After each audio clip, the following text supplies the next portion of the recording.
it is an amazing opportunity. I mean, it's a sector that has lots of private equity interest, and the multiple's very high as well. Very high, like crazy high. So, Daniel, before we started recording, we had a chat about M&A, mergers and acquisitions, buying businesses, consolidating them, exiting them. And I know that you've got quite a lot of experience in this area. So tell us some of the things that you've done. Been building businesses for about 20 years and got to a point where organic growth was just too slow, really, to be honest. You get to a point where 20, 30, even 50% growth a year organically is hard work, it's heavy lifting. And I think a combination of global financial crisis, 2019, Brexit, pandemic, ended up, quite a turbulent market where people had the motivation to sell. They were fed up, they wanted to exit.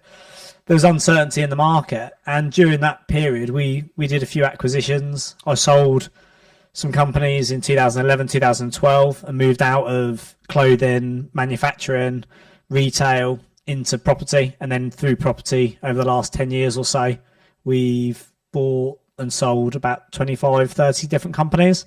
And they've been roll-ups. We've brokered deals for other people. And yeah, it's been interesting. It's been good. It's definitely not without its challenges. I think everyone thinks it's a quick fix. Well, I mean, it's not been our experience. Buying the business is the easy part. It's what happens after you bought it. That's the sexy part. That's the exciting part. Yeah. Consolidation is so challenging. And, taking two groups of staff that may have been competitors before and putting them together into one office, you can't solve that by putting everyone in the same uniform, that's for sure. To do those deals, or in my position now, more brokering them, you have to be able to understand all of the things that are going on, from the emotional side of things, the strategic point of things, people going from adult mode to parent mode to child mode. To get the deal done, you're playing that game, which you do need to be really well-rounded to get it done. And then you get it across the line. Then without a doubt, it's integration, it's culture, it's values, and it's, you'd like to think companies are all very similar, but they're actually very, very different, even if the business is so for example, we'd have one where the billing of the customers would be on the 1st of the month, and that's absolutely fine. That's great because your staff are paid on the 5th, so billing the customers on the 1st makes sense. And then you'd have another where customers would be allowed to pay anytime they feel like it, with no pressure to pay by a certain date. So your cash flows get shot to pieces on that one, and then another one where people pay in arrears. So you've got all your costs ahead of your income. So trying to consolidate those different approaches and trying to get customers to behave in a way that's different to what they're used to. It's nigh on impossible, actually. You try telling several hundred people who are used to paying after the event, they need to pay in advance of services being delivered, and you've got yourself, you can have a rebellion on your hands. Absolutely. Well, I actually had a conversation with a chap that I'm doing a roll-up with at the moment on private schools. Before this, I said we're talking about politics and saying that everybody votes for change, but nobody wants it.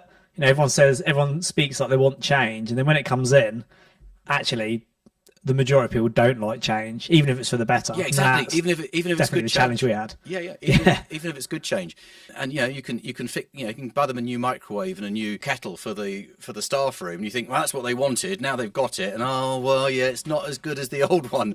It's not the old one was broken. But it's just this reluctance, isn't it, to do anything different to what people have typically done. I know that you did some work with estate agents or letting agents. So tell us a little bit about that, how that came about, and did you end up with one single brand, or did they operate under their individual branding? So really good question. Started the first 3 offices as what we'd call cold starts. So we started them ourselves from scratch, and we had a HMO portfolio, basically renting out rooms in the Midlands. And there was no letting agents at the time. This was 2011, 2012, that specialised in rooms. We launched in those 3 areas because we were buying and developing property there, and because it was niche, it was crest of a wave. It was also very lucrative. We didn't struggle to attract landlords at all because we're the only people that are doing it. We were doing it really well at a local level, and it attracted lots of appeal. Then what happened over the following sort of 5-6 years, as we were refining that, is other people came to the market in other cities.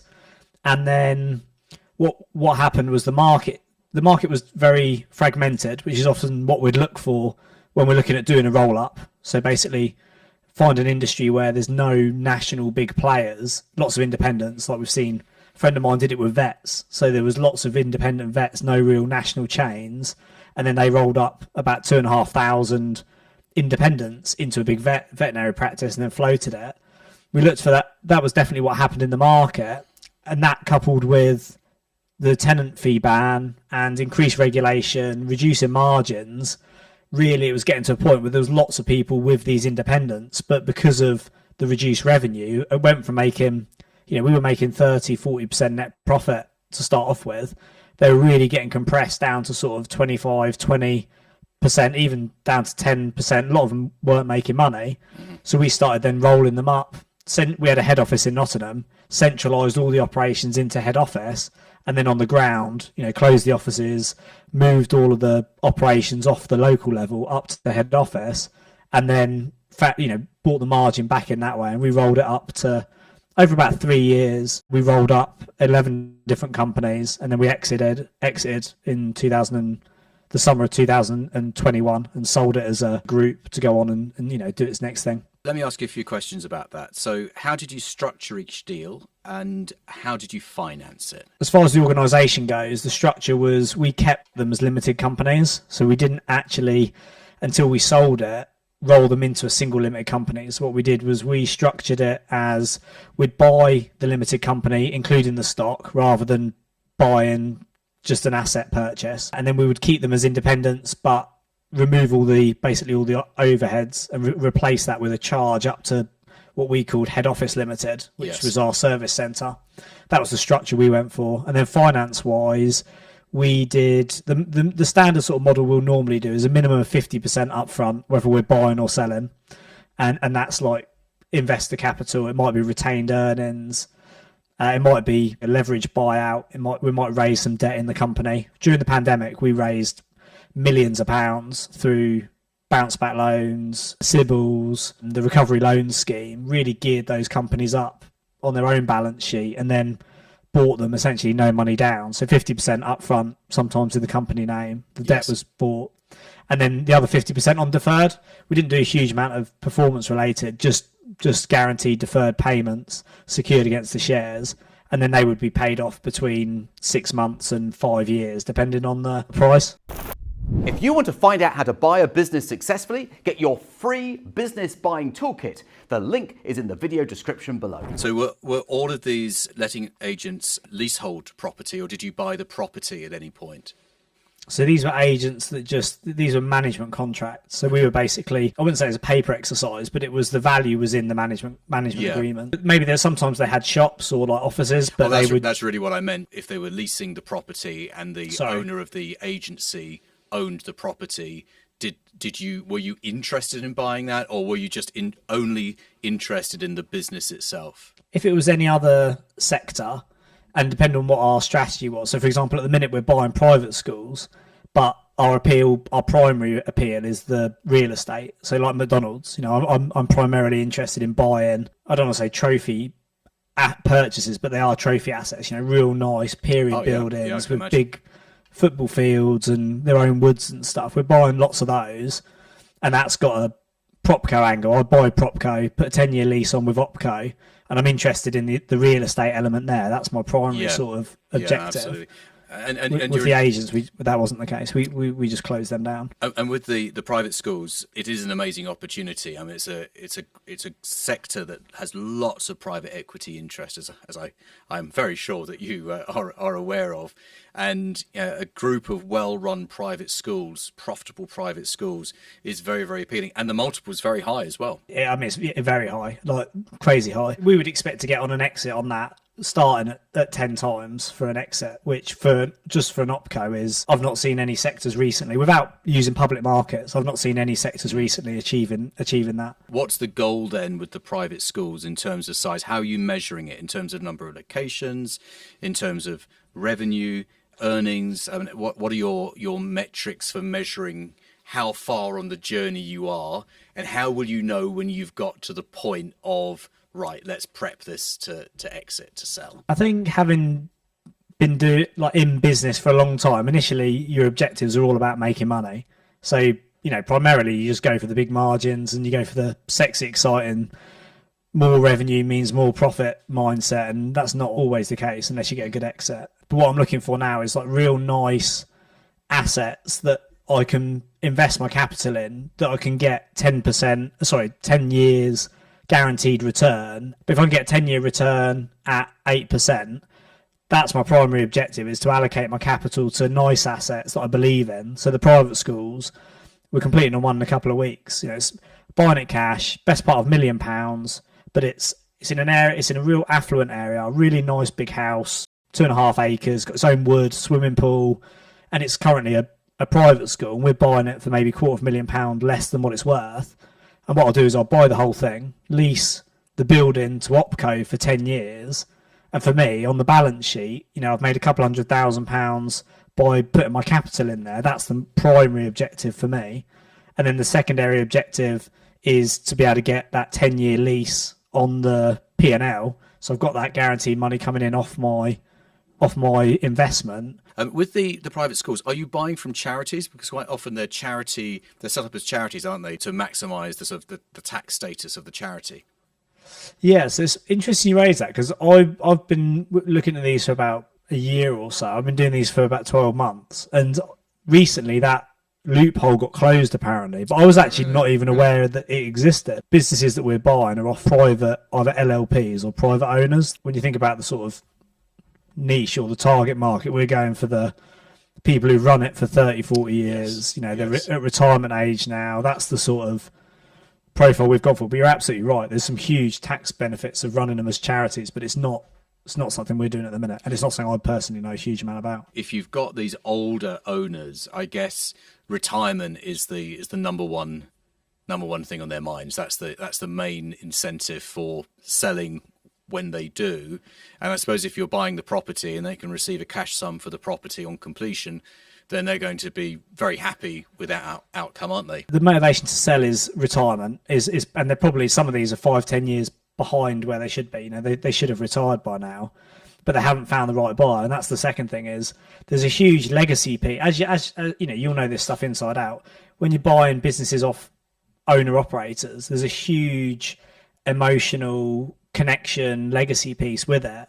And with schools specifically, you know, their kids went to the school, their grandkids either go to the school or went to the school, and they're selling the school and retiring around the corner. Mm-hmm. They can't be seen. They don't want to sell it to the Chinese or someone a developer who's going to come in and knock it down and put 100 houses on it. Sure. In many cases, we've won the deal because my business partner's got 30 years experience in roll-ups of independent schools. And our primary objective, for as long as it's commercially viable, is to continue running the schools. And that, you know, that is the thing that seals the deal. And above the price, wherever people are, is like, all of this is about strategy. It's like really looking at those markets, understanding where the opportunities are, and either mastering it yourself, or, you know, what we've tended to do is partner with people that know it better than we do. And we'll bring the finance and the capital or the strategy and the structure, and they'll bring the market expertise, and you put the two together, and it can be a very powerful partnership. Buying a business is a roller coaster, which is why you need a lawyer who knows what he is doing. So why not use mine? His name is John Andrews, and you can find his contact details below this video. So Daniel, where do you see the opportunities for people interested in buying a business? You know, what are the opportunities right now? Any deals you can do at the minute: creative finance, motivated sellers, lease options, anything just to get around that finance issue. Mm-hmm. I think there's absolutely deals to be done based on the motivated seller strategy more than anything. So there's lots of people who want to sell, but the ones that are motivated will potentially give it away, because there's not the supply exceeds the demand. The best deal you'll ever do is with someone who really wants to sell way more than you want to buy. And if they want to sell more than you want to buy, you've got yourself a great deal. If you want to buy more than they want to sell, it's the wrong way round. And that's where it all goes horribly wrong. And I think it's also being prepared for those opportunities, isn't it? I mean, so many people, they don't even know that there are opportunities because they haven't got the knowledge to be able to act on them. We talk about be bold and be brave, but don't be foolish. Like, bold and brave is if somebody rings you up at 9 a.m. and says, you know, the proverbial's about to hit the fan, and they need to get a deal done, and you can roll up and get a deal done, the last thing on the agenda is going to be price. The biggest thing is going to be, how quickly can you get completed? Are you good for your word? And that, that will, what they're looking for is this, the certainty, and you can then define your price as long as you hit their terms. But but then don't be foolish. Is if you don't know what you're doing, don't jump in with both. Don't try and catch a falling knife. There's plenty of businesses for sale, but a lot of them are falling knives, and you don't want to cut your fingers. Well, this is the diligence, isn't it? To understand that you are buying what you think you're buying, because every seller is going to present it as the most amazing opportunity, and you'll be silly to pass this one up, and the future's incredible and the potential is amazing. But if you diligence the deal properly, you'll know exactly what it is that you're buying, and is it something that you want now that you understand what is for sale? And one of my mentors in M&A talks about deal heat. Says don't get deal heat. You get caught up in that seduction, especially when you're young and you're naive, young and excitable, but also a little bit naive and wet behind the ears. You get that first person who wants to sell a business. If it looks too good to be true, it's not true. Yeah. And also you get yourself pumped up on this adrenaline of getting the deal done and the seduction of it. But a deal is over in a matter of hours, days, weeks, whereas owning a company is significantly easier to get into than it is out of. So it's like making sure that it is actually a deal you want to do, really. Yeah, absolutely. So Daniel, really, really good talking to you. How do people get in touch with you if they'd like to find out more about you and what you do? So we have a podcast done really, really well over the last couple of years. If you're in business, personal development, and you want to get into the growth side of things, we've got a podcast called the Official Property Entrepreneurs Podcast. I'd recommend that.